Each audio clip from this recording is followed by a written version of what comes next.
세상에, 그날 상견례 자리에서 남편이 밥상을 통째로 엎어버렸습니다. 그 순간의 충격을 지금도 생생히 기억합니다. 쨍그랑하는 그릇 깨지는 소리와 함께 빨간 김치찌개가 하얀 한복 저고리에 튀었고 갈비찜 국물이 바닥에 흘러내렸습니다. 숟가락과 젓가락들이 허공으로 날아올랐다가 바닥에 떨어지는 쇳소리가 정막을 깼고 그 자리에 있던 모든 사람들이 마치 시간이 멈춘 듯 얼어붙었습니다. 40년을 함께 살면서 남편 동호가 목소리를 높인 적도 거의 없었는데 그날만큼은 달랐습니다. 평소 온화하고 점잖던 남편이 벌떡 일어나서 두 손으로 밥상을 들어 올려 뒤엎으며 목청이 터져라 소리쳤거든요. 우리 손주를 건드리려거든! 이 결혼은 없던 걸로 합시다! 그 목소리에 담긴 분노와 절망감이란 지금 생각해도 온몸에 소름이 돋습니다. 하지만 그 충격적인 사건이 일어나기까지는 평범한 일상이 있었습니다. 제 이름은 정미입니다. 올해 58살이고 30년 동안 시골에서 작은 슈퍼를 운영하며 평범하게 살아왔습니다. 새벽 5시면 어김없이 일어나 가게 문을 열고 동네 할머니들이 오시면 따뜻한 차 한 잔 대접하며 안부를 묻고 저녁에는 남편과 함께 텔레비전을 보며 하루를 마무리하는 그런 소박한 삶이었어요. 남편 동호는 농협에서 성실하게 일하며 한 달에 한 번씩 꼬박꼬박 용돈을 주는 다정한 남편이었고 딸 수정이는 시내에서 카페를 운영하며 별다른 걱정 없이 지내고 있었습니다. 딸 수정이가 갑자기 집에 와서 폭탄 선언을 했습니다. 엄마, 저 임신했어요. 그 말을 듣는 순간 손에 들고 있던 도자기 찻잔이 떨어져 바닥에서 산산조각 나며 깨져버렸어요. 따뜻한 보리차가 발등에 쏟아져 화끈거렸지만 그런 건 중요하지 않았습니다.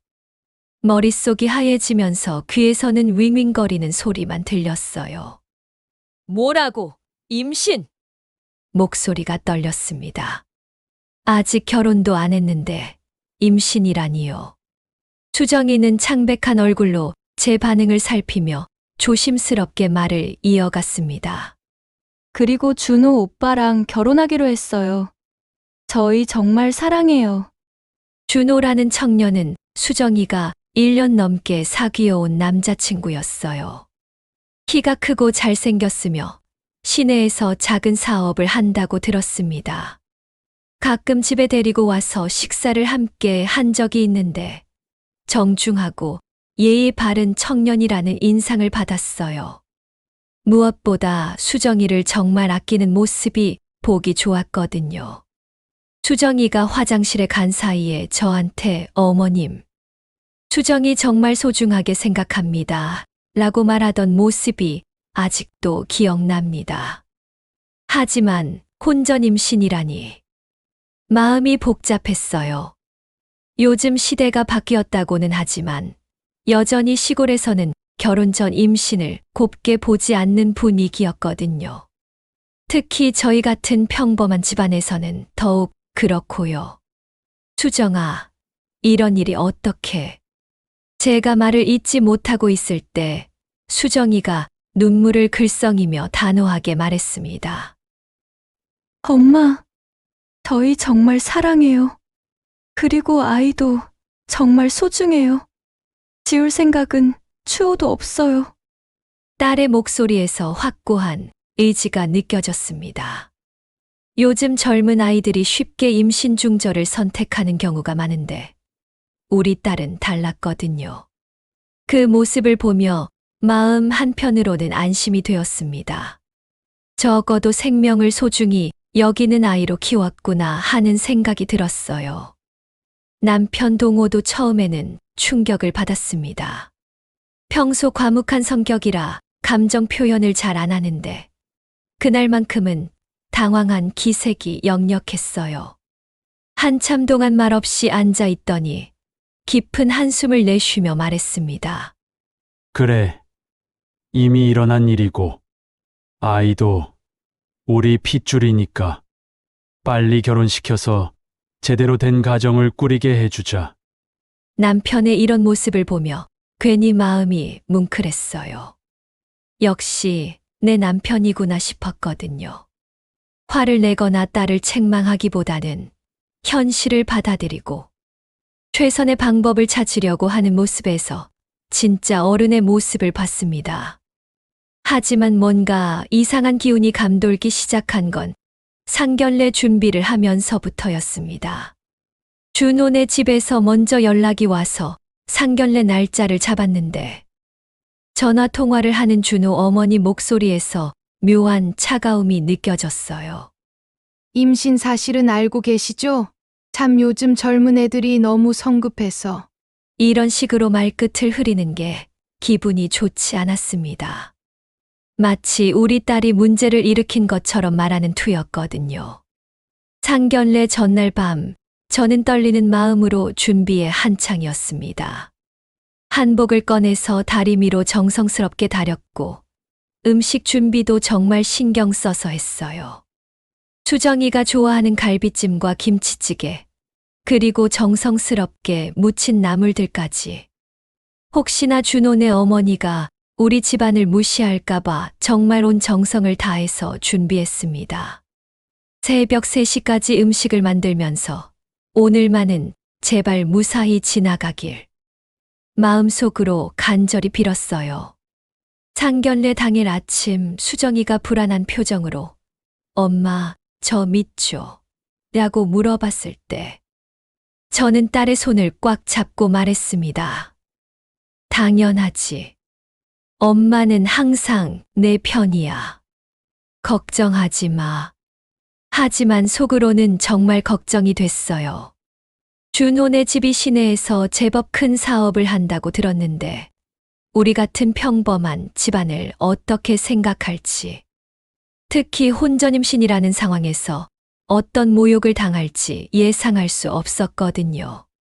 드디어 준호네 가족이 도착했을 때 첫인상부터 심상치 않았습니다. 준호 어머니는 값비싼 한복을 입고 금목걸이를 걸고 왔는데 우리를 보는 눈빛에서 이미 무시하는 기색이 역력했어요. 아, 여기가 수정이네 집이군요. 그 한마디에서도 우리를 아래로 보는 듯한 뉘앙스가 느껴졌습니다. 반면 준호 아버지는 비교적 점잖고 예의 바른 분 같았는데 아내의 눈치를 살피며 말을 아끼는 모습이었어요. 분위기는 예상했던 것보다 훨씬 더 싸늘하게 돌변했습니다. 준호 어머니는 우리 집 곳곳을 훑어보며 은근히 품평하기 시작했어요. 아, 슈퍼를 운영하시는군요. 참 소박하게 사시네요. 그 말투에서 느껴지는 무시와 경멸감이란 마치 우리가 하류층이라도 되는 양 말하는 거였어요. 제가 30년 동안 정성스럽게 가꿔온 우리 집을 소박하다는 한마디로 폄하하는 모습에 가슴이 답답해졌습니다. 농협 직원이시라고요? 아, 그럼 월급이 그리 많지는 않으시겠네요. 이런 식으로 계속해서 우리 집안의 경제력을 따지고 들었습니다. 남편의 얼굴이 점점 굳어지는 게 보였어요. 평생 성실하게 일해온 자신의 직업을 그렇게 무시당하니 얼마나 기분이 나빴겠어요. 하지만 딸의 결혼을 위해 꼭 참고 있는 모습이 안쓰러웠습니다.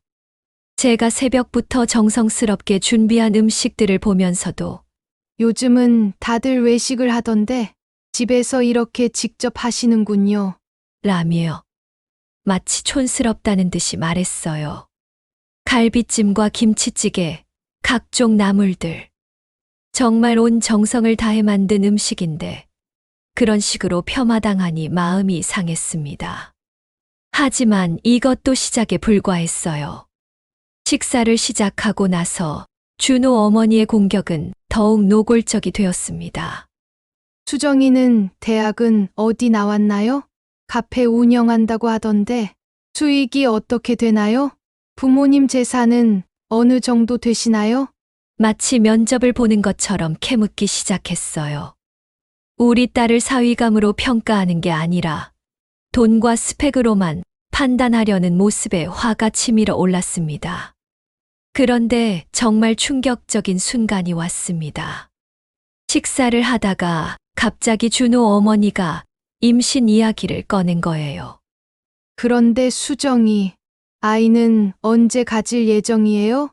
뻔히 알면서도 이런 질문을 하는 게 이상했어요. 수정이가 당황하며 예. 하고 되묻자 준호 어머니의 얼굴이 차갑게 변했습니다. 그때까지 가식적이나마 웃고 있던 표정이 완전히 사라지고 날카로운 눈빛으로 수정이를 노려봤어요. 아, 혹시 벌써?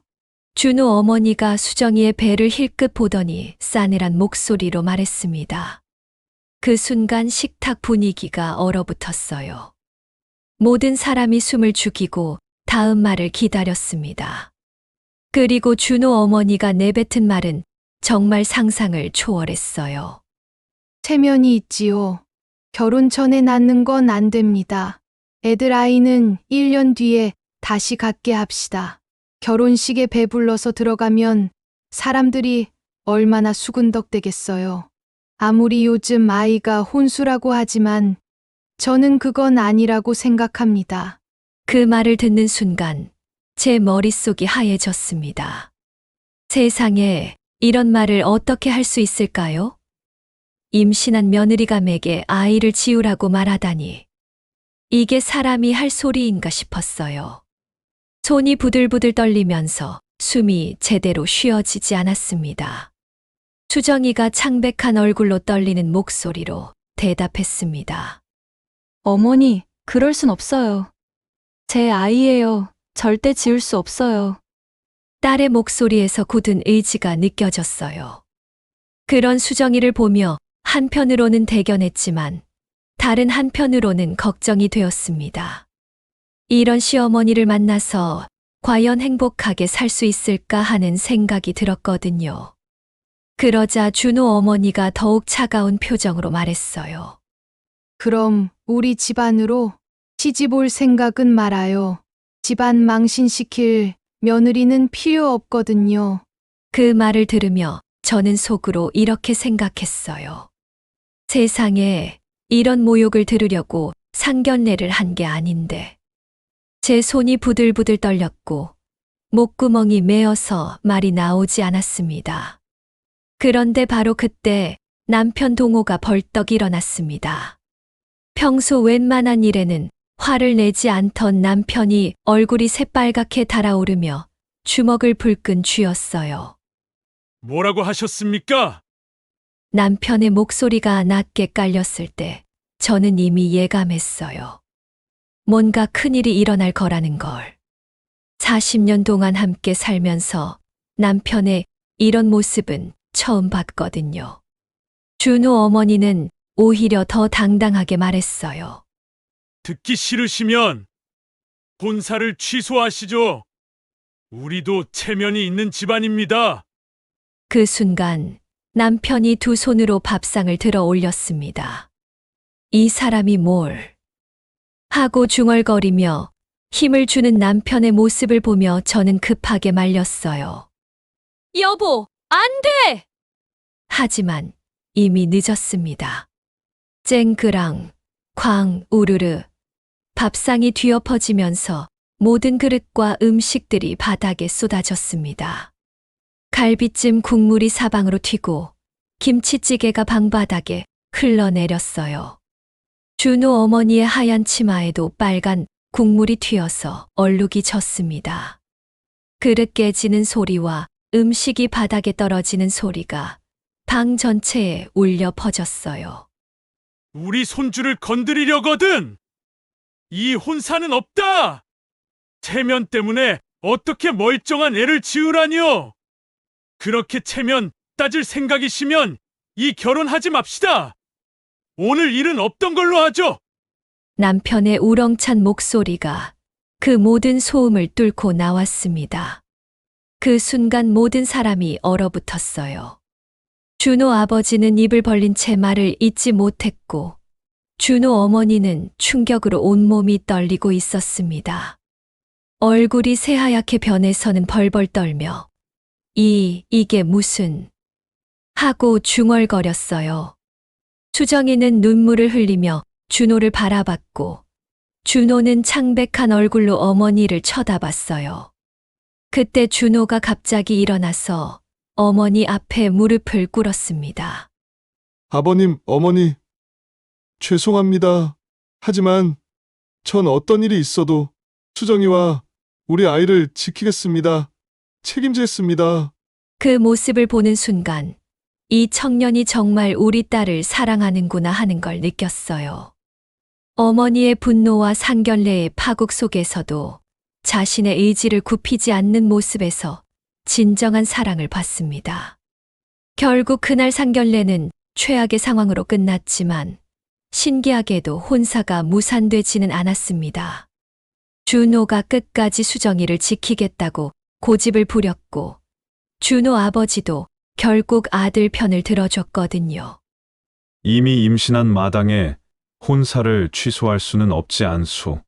결국 배가 불러오는 상태로 결혼식을 올리기로 했습니다. 하지만 이것은 시작에 불과했습니다. 결혼 후 수정이가 시집에서 겪어야 했던 일들은 정말 상상을 초월했거든요. 준호 어머니는 상견례에서 당한 모욕을 결코 잊지 않고 있었어요. 며느리인 수정이에게 그 모든 분노와 원한을 쏟아내기 시작했습니다. 임신한 몸으로 시집 온 며느리가 어디 있느냐며 수정이를 구박했어요. 아침 일찍 일어나서 시어머니 수발부터 시작해서 집안 청소, 빨래, 식사 준비까지 모든 걸 임신한 몸으로 해야 했습니다. 체면도 모르는 며느리 주제에 편하게 살 생각은 말하는 게 시어머니의 지론이었어요. 임신 7개월의 배를 안고 걸레질을 하고 무거운 빨래를 들고 나가는 수정이의 모습을 상상하니 가슴이 찢어질 것 같았습니다. 수정이가 눈물로 전화를 걸어올 때마다 제 가슴이 찢어지는 것 같았습니다. 엄마, 너무 힘들어요. 시어머니가 하루 종일 구박하셔서 잠도 제대로 못 자겠어요. 배가 아픈데도 일을 시키고 조금이라도 쉬려고 하면 건방지다고 소리쳐요. 딸의 울음소리를 들을 때마다 당장 달려가서 데려오고 싶었지만 이미 시집간 딸이라 함부로 나설 수도 없었어요. 더 화가 나는 건 준호의 태도였습니다. 집에서는 수정이를 지켜주겠다고 그렇게 말하더니 정작 어머니 앞에서는 쥐 죽은 듯 조용했어요. 어머니가 수정이를 구박해도 말리지 못하고 오히려 어머니 말씀에 순종해라고 수정이에게 말하는 거였어요. 상견례에서 보여준 그 당당함은 어디 가고 어머니 앞에서는 완전히 다른 사람이 되어버렸습니다. 준호야, 수정이가 이렇게 힘들어하는데 왜 가만히 있느냐? 고 제가 따져 물으니 어머니 성격을 아시잖아요. 조금만 참으면 괜찮아질 거예요. 라고 대답하는 거였어요. 그 말을 듣는 순간 정말 화가 머리끝까지 치밀었습니다. 자기 아내가 고생하는데 어머니 눈치만 보고 있다니. 과연 이 결혼이 잘된 일일까 하는 의문이 들기 시작했습니다. 드디어 수정이가 출산하는 날이 왔습니다. 임신 기간 내내 시어머니의 구박에 시달렸지만 다행히 건강한 아이를 낳았어요. 3.2kg의 튼튼한 남자아이였습니다. 손자를 본 순간의 기쁨이란 정말 세상을 다 가진 듯한 느낌이었습니다. 작고 빨간 아기가 웽웽 하며 울음소리를 내는 모습을 보니 눈물이 절로 났어요. 그 작은 손가락들, 오물오물거리는 입술, 꼭 감은 눈. 모든 게 너무나 사랑스러웠습니다. 할머니, 정말 예쁘죠? 수정이가 지친 얼굴로도 환하게 웃으며 말했을 때, 저는 우리 민준이가 세상에서 제일 예쁘다고 대답했습니다. 아기의 이름은 민준이었어요. 준호가 지었는데 민첩하고 준수한 아이로 자라라는 뜻이라고 했습니다. 그런데 그때까지만 해도 저는 몰랐어요. 이 아이의 혈액형이 우리 가족에게 엄청난 비밀을 드러내게 될 거라는 걸 말이에요. 출산 이틀 후 간호사가 와서 말했습니다. 아기 혈액형 나왔어요. B형이네요. 그 말을 듣는 순간 뭔가 이상했어요. 제 머릿속에서 빠르게 계산이 돌아갔습니다. 수정이는 A형이고 준호는 O형이라고 들었는데 어떻게 B형 아이가 나올 수 있을까요? 말이 안 되었어요. 제가 의아해하는 표정을 보이자 간호사가 다시 한번 확인해 주었어요. 확실히 B형이에요. 검사도 2번 했는데 똑같이 나왔어요. 그 말을 들으며 뭔가 큰 문제가 있다는 걸 직감했습니다.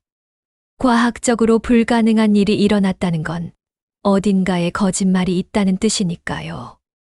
그때 준호가 당황하며 말했습니다.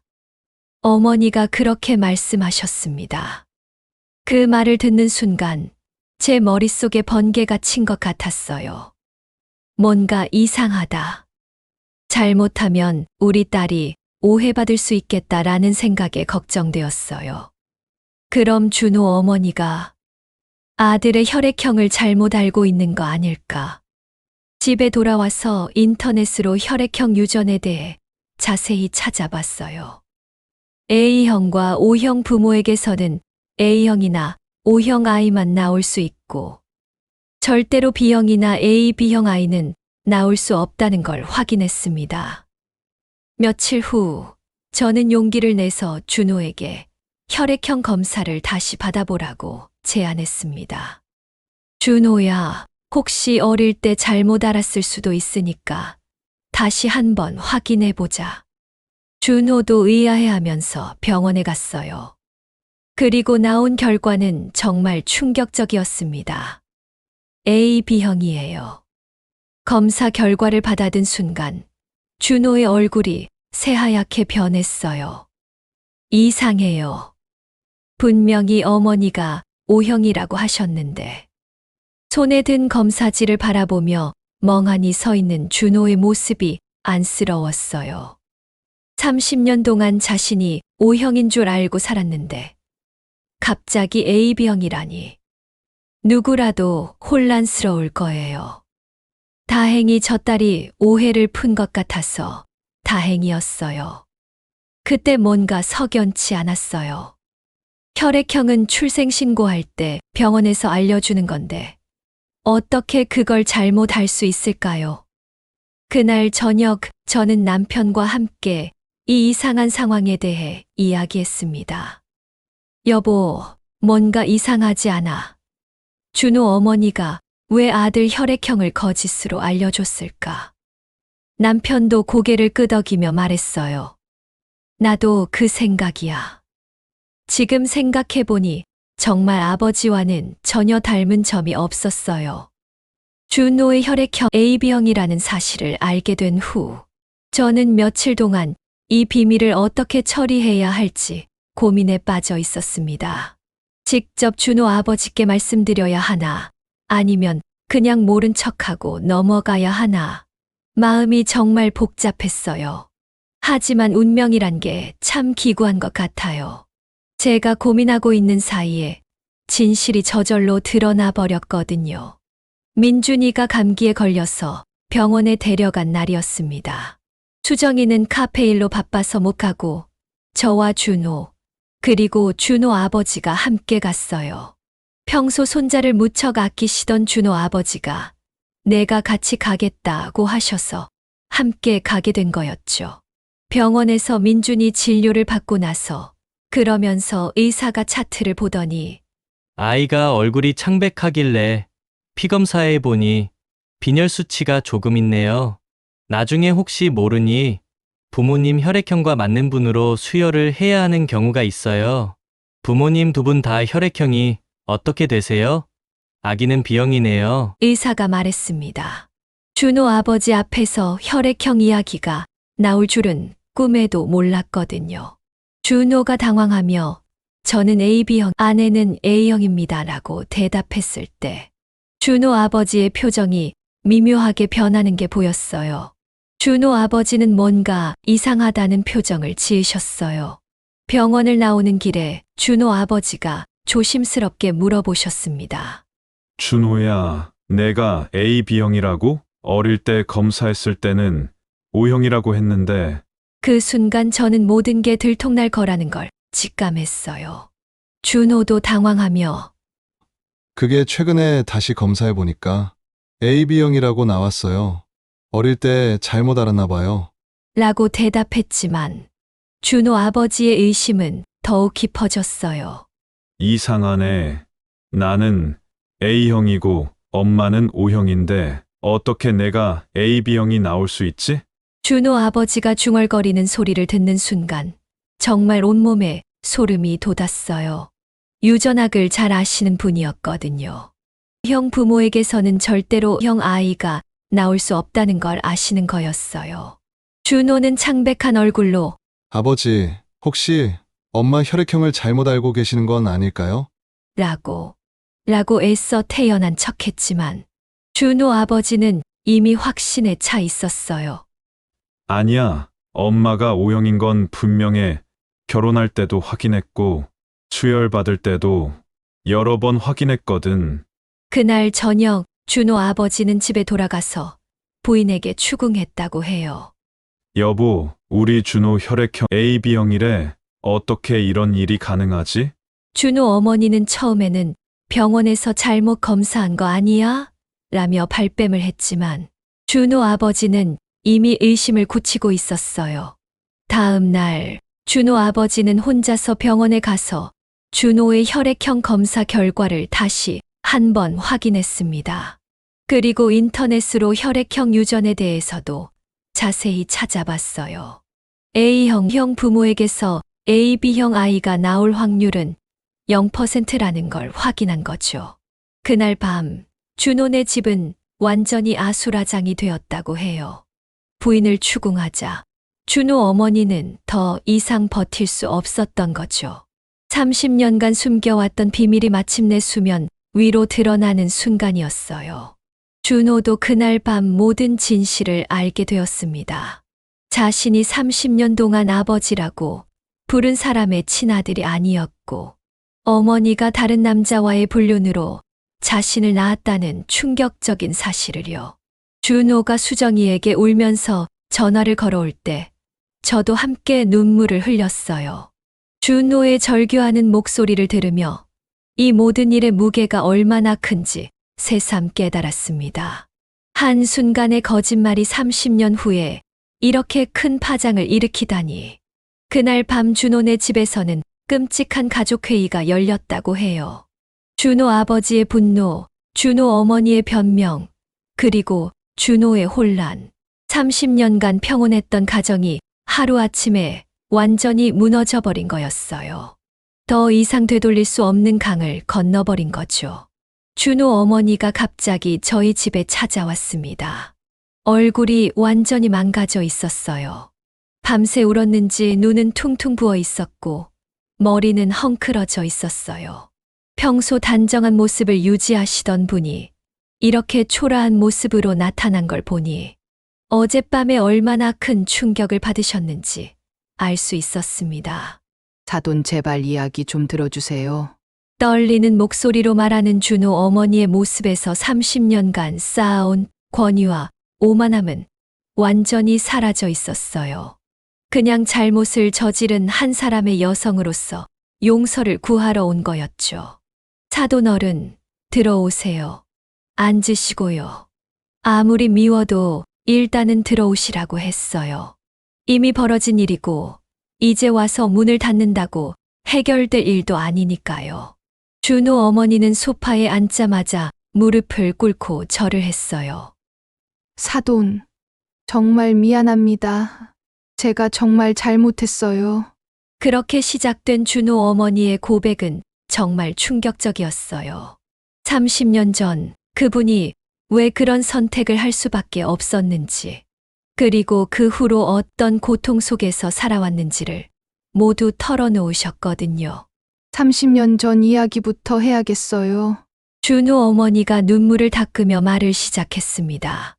그때 남편이 준호 아버지가 한 달에 보름씩 출장을 다녔어요. 신혼 초인데 혼자 있는 시간이 너무 많아서 외로웠거든요. 그때 마을에 정훈이라는 남자가 나타났다고 했어요. 서울에서 온 사업가라고 하면서 부동산 투자를 한다며 몇 달간 머물렀는데 준호 어머니에게 친절하게 다가왔다는 거예요. 처음에는 정말 그냥 친구 같은 사이였어요. 혼자 있을 때 말상대가 되어주고 서울 이야기도 해주고. 하지만 시간이 지나면서 둘 사이에는 연인 관계가 형성되었다고 했어요. 저도 모르게 그 사람에게 마음이 기울었어요. 남편은 항상 출장 다니고 저는 시골에서 혼자, 그 사람은 저한테 관심을 보여주고 사랑한다고 했거든요. 그래서 불륜을 저지른 거예요? 제가 직설적으로 물어보자 준호 어머니가 고개를 끄덕였어요. 네, 정말 어리석었어요. 그때는 판단력을 잃었어요. 사랑에 눈이 멀어서. 더 충격적인 건 그 다음 이야기였어요.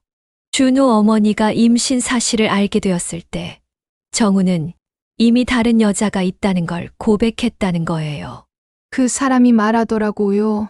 자기는 서울에 약혼자가 있고 저는 그냥 잠깐의 재미였다고, 아이에 대한 책임은 질 수 없다고.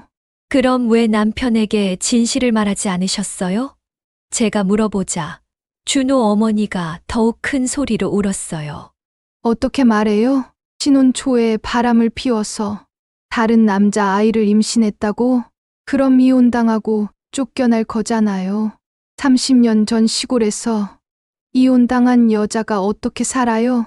그 시대적 배경을 생각해보니 이해가 안 되는 건 아니었어요. 30년 전 시골에서는 여성이 이혼당하면 정말 살아가기 힘들었거든요. 특히 불륜으로 인한 이혼이라면 완전히 사회적으로 매장당하는 거였어요. 그래서 남편을 속이기로 한 거예요? 내 정훈이 떠나고 나서 며칠 동안 정말 죽고 싶었어요. 낙태도 생각해봤지만 이미 몇 달이 지난 상태라 위험했고, 그때 남편이 출장에서 돌아왔는데 아이가 생겼다고 거짓말을 한 거예요. 준호 어머니의 고백을 들으며 정말 복잡한 마음이 들었어요. 물론 잘못된 일이지만 그 상황에서 다른 선택을 할 수 있었을까 하는 생각도 들었거든요. 하지만 그 후로 30년간 거짓말을 계속한 거는 용서받기 어려운 일이었어요. 그 후로는 어떻게 사셨어요? 정말 지옥 같았어요. 매일매일이 거짓말의 연속이었거든요. 준호가 클 때마다, 남편을 안 닮는다는 소리를 들을 때마다 가슴이 철렁 내려앉았어요. 혈액형도 일부러 거짓으로 알려줬고. 준호 어머니는 30년 동안 이 비밀을 혼자 짊어지고 살아왔다고 했어요. 누구에게도 말할 수 없는 비밀이었으니까요. 매일 밤 악몽을 꿨어요. 언젠가 들통날까봐. 그리고 준호한테 미안했어요. 이 아이는 아무 잘못도 없는데. 준호를 사랑하지 않으셨어요? 제가 물어보자 준호 어머니가 고개를 저었어요. 아니에요. 정말 사랑했어요. 제가 낳은 아이인데 어떻게 사랑하지 않겠어요? 오히려 더 많이 사랑했을지도 몰라요. 죄책감 때문에. 그리고 준호 어머니는 상견례에서 우리 수정이를 그렇게 대한 이유도 설명했어요. 혼전 임신을 보니까 제 과거가 떠올랐어요. 그래서 더 민감하게 반응한 거예요. 체면이라고 말했지만 사실은 제 죄책감 때문이었어요. 지금 와서 이런 말씀드려도 늦었지만. 준호 어머니가 다시 절을 하며 말했어요.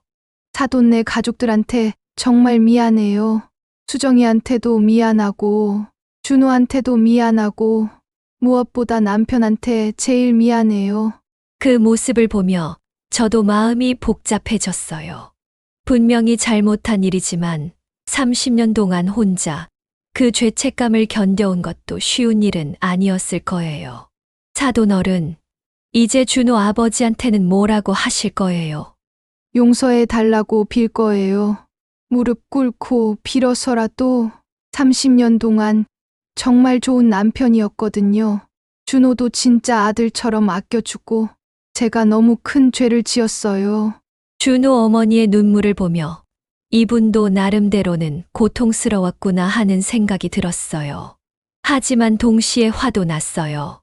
사돈어른, 그럼 처음부터 진실을 말씀하셨어야죠. 30년 동안 거짓말을 하면서 살 바에는. 알아요. 정말 알아요. 하지만 그때는 정말 어떻게 해야 할지 몰랐어요. 어리고 무서웠거든요. 준호 어머니는 마지막으로 이렇게 말했어요. 사돈, 제발 준호만큼은 도와주세요. 이 아이는 정말 아무 잘못이 없어요. 수정이와 행복하게 살 수 있도록, 그리고 민준이도 잘 키울 수 있도록.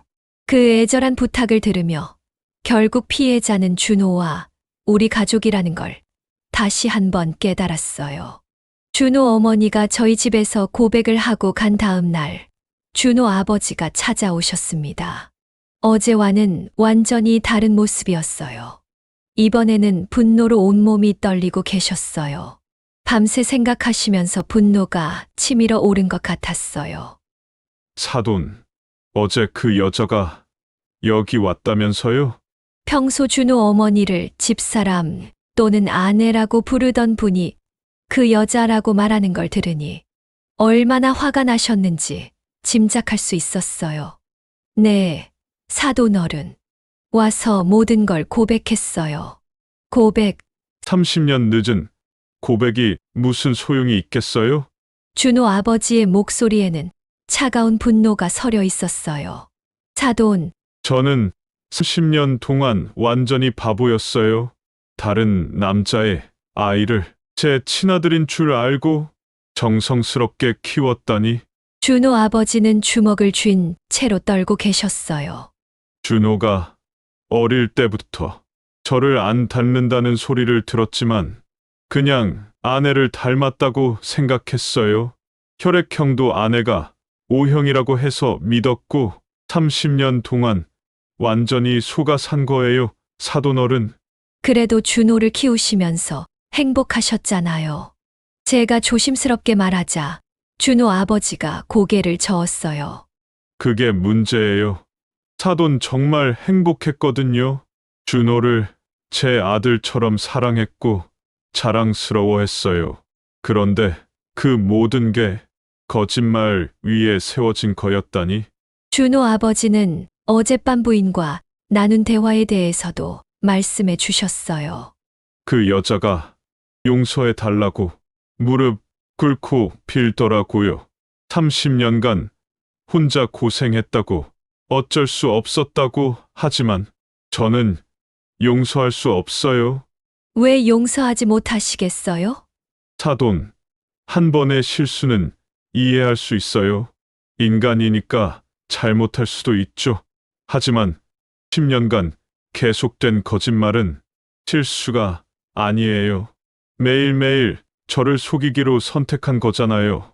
준호 아버지의 말을 들으니 정말 그럴 수밖에 없겠다는 생각이 들었어요. 한 번의 불륜은 그래도 용서할 수 있을지 모르지만 10년간의 기만은 차원이 다른 문제였거든요. 그리고 무엇보다 준호 아버지가 눈물을 글썽이며 말했어요.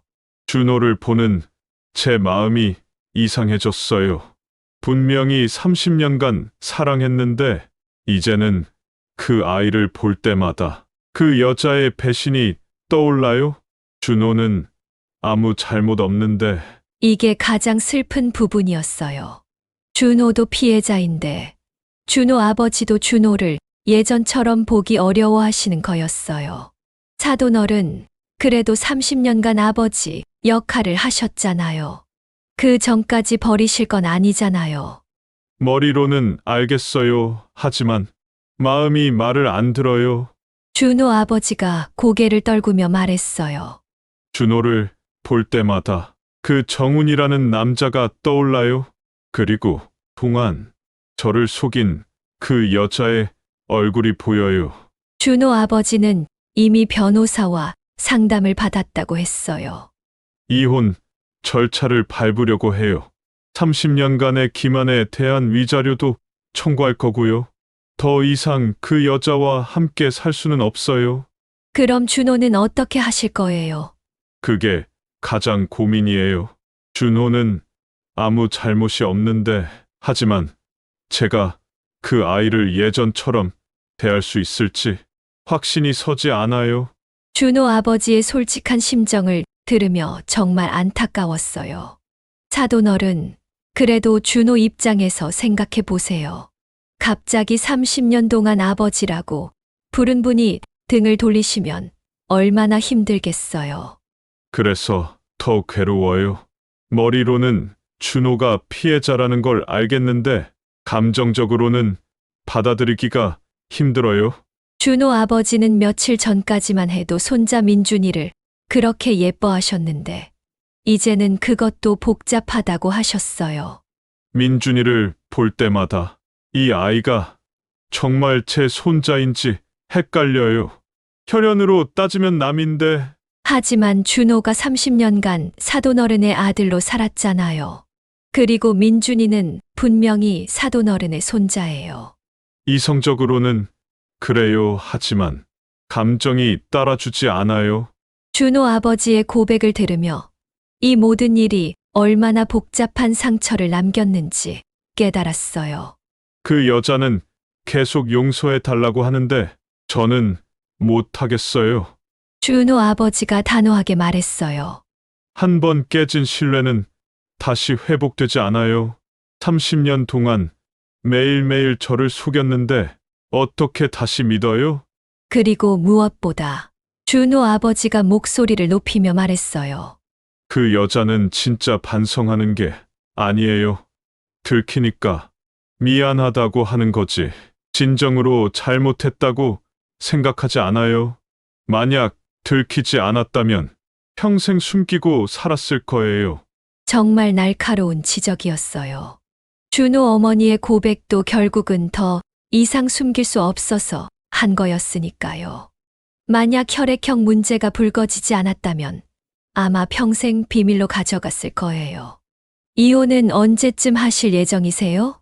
최대한 빨리요. 하루라도 더 그 여자와 같은 집에 있기 싫어요. 보기만 해도 속이 뒤틀려요.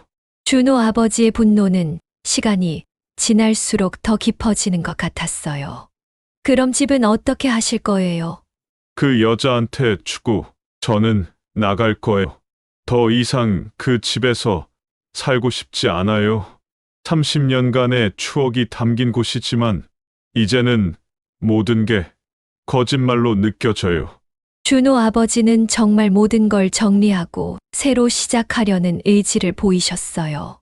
사돈, 죄송하지만 앞으로 준호와 관련된 일들은 직접 연락하지 않을 것 같아요. 아직은 그 아이를 마주할 자신이 없어요. 그 말을 들으며 정말 가슴이 아팠어요. 30년간 쌓인 부정의 무게가 이렇게 클 줄은 몰랐거든요. 준호는 어떤 잘못도 하지 않았는데 결국 가장 큰 피해를 받게 된 거였어요. 여러분, 이 긴 이야기를 끝까지 들어주셔서 정말 감사합니다. 돌이켜보니 저희 가족이 겪은 이 일은 단순히 한 집안의 사연이 아니라 우리 모두가 깊이 생각해봐야 할 인생의 교훈이 담겨 있다고 생각해요. 준호 어머니는 왜 그런 끔찍한 선택을 했을까요? 처음에는 정말 이해할 수 없었어요. 어떻게 30년 동안 그런 큰 거짓말을 하며 살 수 있었을까? 남편과 아들을 그렇게 속일 수 있었을까 하고 말이에요. 하지만 시간이 지나면서 조금씩 이해가 되더라고요. 그분도 처음에는 어쩔 수 없는 상황에서 선택한 거였을 테니까요.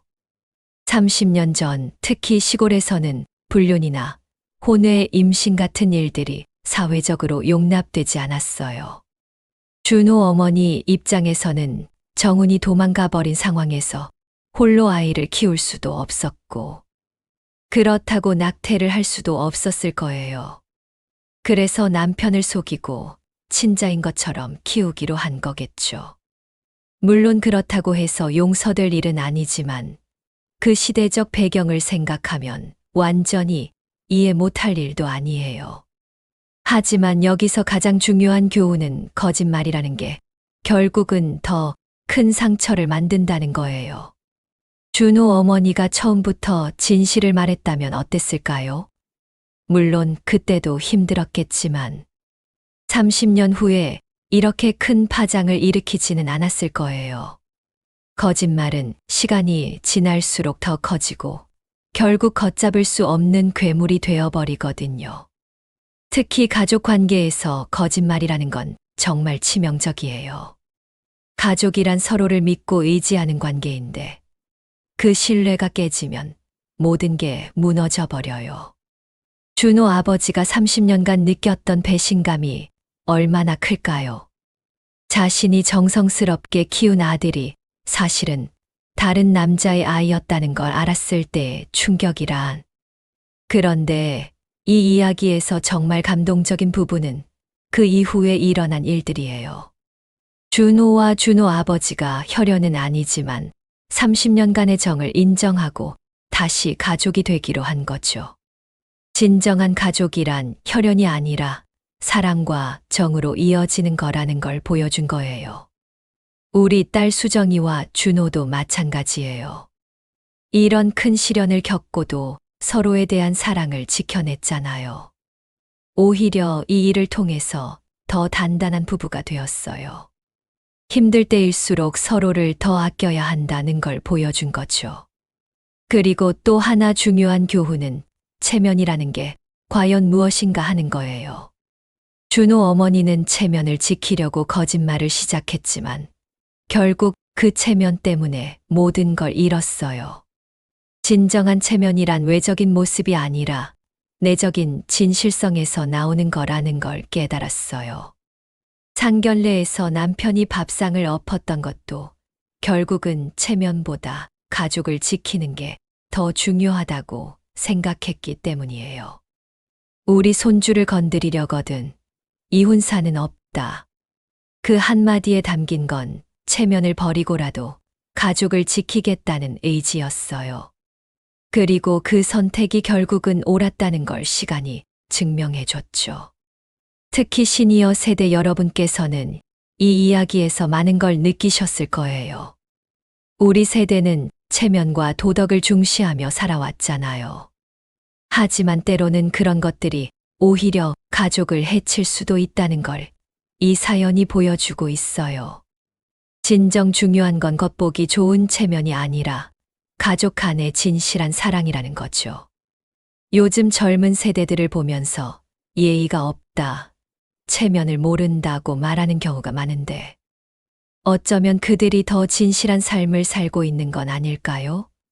혼전 임신을 숨기지 않고 당당하게 말하고 사랑하는 사람을 지키기 위해 체면을 버리는 것도 때로는 필요한 거죠. 하지만 그렇다고 해서 모든 도덕과 예의를 무시해야 한다는 건 아니에요. 중요한 건 균형이죠. 진정한 도덕과 체면은 지키되 그것이 가족과 사랑하는 사람들을 해치는 수단이 되어서는 안 된다는 거예요. 이 사연을 통해서 저도 많은 걸 배웠어요. 특히 용서의 중요성을요.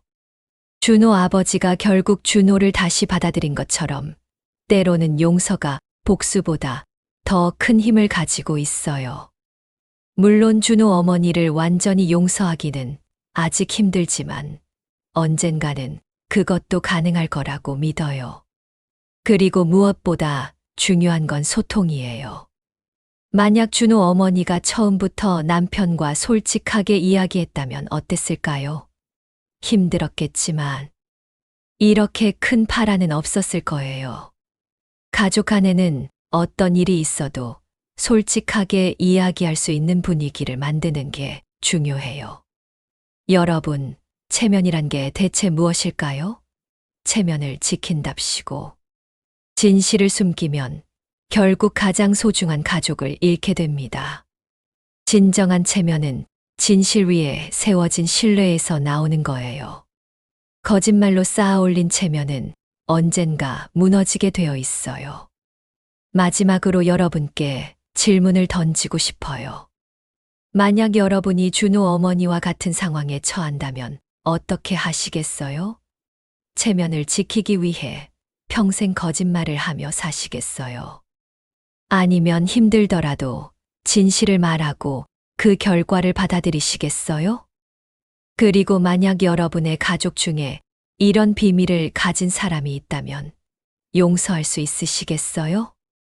준호 아버지처럼 분노하시겠어요? 아니면 다른 선택을 하시겠어요? 가족의 체면과 아이의 생명, 그리고 진실과 거짓말. 이 모든 선택의 기로에서 여러분이라면 무엇을 택하시겠습니까? 오늘 이야기가 마음에 남으셨다면 구독과 좋아요 눌러주시고 댓글로 여러분의 생각을 들려주세요. 특히 비슷한 경험이 있으시거나 이런 상황에 대한 여러분만의 생각이 있으시다면 꼭 공유해 주세요. 그 작은 한마디가 다른 분들에게는 큰 도움이 될 수 있고 다음 이야기를 만드는 힘이 됩니다. 인생이란 참 복잡하고 예측할 수 없는 것 같아요.